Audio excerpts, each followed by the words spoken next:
ৰাজ্য চৰকাৰে চলাই থকা উচ্ছেদ অভিযানক লৈ বৃহস্পতিবাৰে দিনৰ 11 বজাত ঢেকিয়াজুলিত মন্তব্য প্ৰকাশ কৰিলে সনাতনী বীৰ হিন্দু সেনাৰ অসম প্ৰান্তৰ সহপ্ৰমুখ মণিকণ দাসে।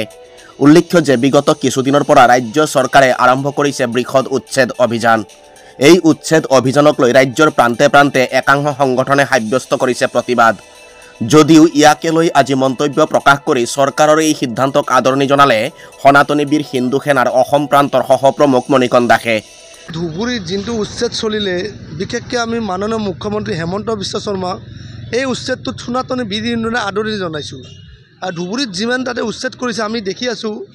বিগত দিন কংগ্ৰেছ চৰকাৰৰ দিনত এইবিলাকে বাংলাদেশী মূলৰ মুছলমান আনি থৈছিল।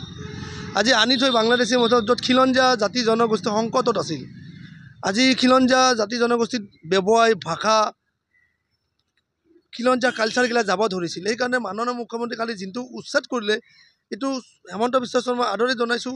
আৰু বিশেষকৈ মাননীয় মুখ্যমন্ত্ৰী হেমন্ত বিশ্ব শৰ্মাই এই বিজেপি চৰকাৰৰ দিনত যদি এইবিলাকে বাংলাদেশী উচ্ছেদ নকৰে কেতিয়া কৰিব? বিগত দিনত ধৰি এই কিছুমান উচ্ছেদ যে কৰিছে আমি চাই আছোঁ টিভিত। আৰু ক'ত ক'ত এই বাংলাদেশী মূলৰ মুছলমান আছে চব জেগাকে উচ্ছেদ কৰিব লাগে। চৰকাৰৰ লগত আপোনাৰ লগত হিন্দু সংগঠন আছে, খিলঞ্জীয়া জাতি জনগোষ্ঠী আছে। আপোনালোকে কোনোবাই প্ৰতিবাদ কৰিছে, কোনোবাই ৰাজপথত কি কৰিছে এইটো চাব লগা নাই। আপোনালোকৰ কাম আপোনালোকে কৰি যাওক। যিহেতু আজি মাননীয় মুখ্যমন্ত্ৰী হেমন্ত বিশ্ব শৰ্মাৰ ষ্টেটমেণ্ট চালোৱে, যিমানে আন্দোলন কৰি থাকিব, যিমান আন্দোলন কৰিব চৰকাৰ তাতকৈ কঠোৰ হ'ব। আপোনালোকে কঠোৰ হওক, আপোনালোকৰ এই উচ্ছেদ চলি যাওক। আৰু দুনাৰবাৰ কৈছোঁ এই উচ্ছেদটো আদৰণি জনোৱা উচ্ছেদ।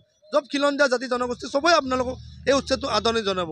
যিহেতু অসমীয়া ভাষাই নাজানে য'ত উচ্ছেদ কৰিছে, য'ত আপোনাৰ এই বাংলাদেশী উচ্ছেদ কৰিছে তাতে অসমীয়া ভাষাই নাজানে। এইকাৰণে বাংলাদেশী নহয় বুলি কোনে ক'ব? দেখ প্ৰমাণ বাংলাদেশী। এইকাৰণে চৰকাৰক আমি আদৰণি জনাইছোঁ সনাতনী বীৰ হিন্দু।